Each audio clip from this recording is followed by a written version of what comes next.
नमस्कार, आप सभी का स्वागत है नीट शास्त्र पे। और एनटीए ने जो रीटेस्ट हुआ उसके बाद रिवाइज रिजल्ट जारी कर दिया है। सुबह में 4 बजे किया था। अभी देखिए हमने देखा, तो आपको एक स्कोर का एनालिसिस बताता हूँ और एक बहुत इंपॉर्टेंट बात आज मैं आपको बताने वाला हूँ, उसको भी ध्यान से सुनिएगा।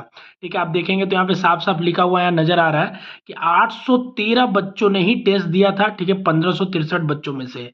अब रिजल्ट आप देखोगे तो एज एक्सपेक्टेड वैसा ही है। क्या कि जिन बच्चों का 932 रैंक था, जिसका उसका 11912 आ गया है। ठीक है ना, बहुत ज़्यादा डिफरेंस नहीं आया है। 675 नंबर पे उनका 11932 रैंक था, और अब जो आया रिजल्ट बन के उसमें 11912 आया है।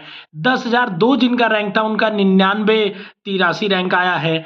621 मार्क्स पे 40 मतलब मार्क्स नहीं, 40 रैंक का आपको दिखा है कि 40 रैंक ऊपर आ गया है। ठीक है, ऐसे ही आप 8165 पे देखोगे तो 8148 आया है।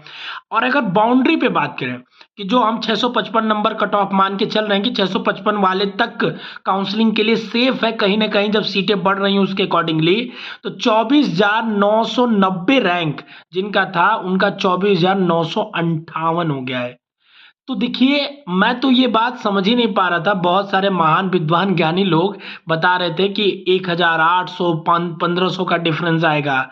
वो कैसे पॉसिबल था? आप कैसे एक्सपेक्ट कर सकते थे कि 1500 1000 रैंक का पॉसिबिलिटीज था? ठीक है, क्योंकि बच्चे ही 800 दे रहे थे एग्जाम ऑलमोस्ट। ठीक है, और वो भी देंगे तो सारे के सारे अपर रेंज में तो आ नहीं जाएंगे। ठीक है, तो क्योंकि एनटीए ने भी जब क्लैरिफाई करा था कोर्ट में, तो उसमें उसने इसने बताया था कि सारे के सारे जो 1500 बच्चों को ग्रेस मार्क्सिंग की गई है, सब के सब क्वालिफाई भी नहीं कर पाए हैं। ठीक है, तो ये तो एक्सपेक्टेड ही था कि आपके रैंक में कोई इन्फ्लेशन नहीं आना है। ठीक है ना, रैंक ऐसा नहीं कि आपका 24,000 था तो घट के 20,000 हो जाना था, या आपका रैंक 11,000 था तो घट के 8,000 हो जाना था।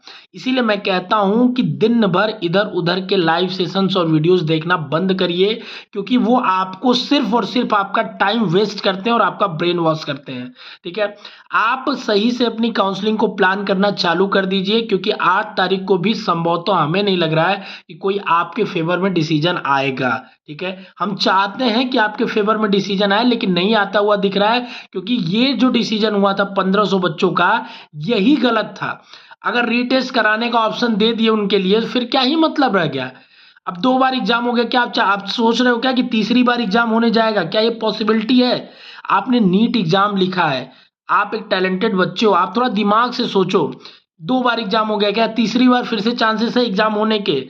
तो बहुत कम सिनारियो लग रहे हैं जो एज एक्सपेक्टेड है। बाकी देखिए, काउंसलिंग आपकी नोटिफिकेशन सब 6 तारीख से आने चालू हो जाएंगे, और 8 को क्या आता है ये आपके लिए मेजर डिसीजन लेके आएगा आपकी काउंसलिंग में, आपके एडमिशन में। तो 8 को जो भी निर्णय आएगा, जो भी हियरिंग होगी, वही एक मेजर स्ट्राइक लेके आएगी आपकी काउंसलिंग में या किसी भी चीज में। अदरवाइज आपका बच्चों की तरफ फेवर दिखता हुआ बिल्कुल नहीं दिख रहा है, और काउंसलिंग स्टार्ट होने की पूरी प्रोबेबिलिटी अभी तक दिख रही है।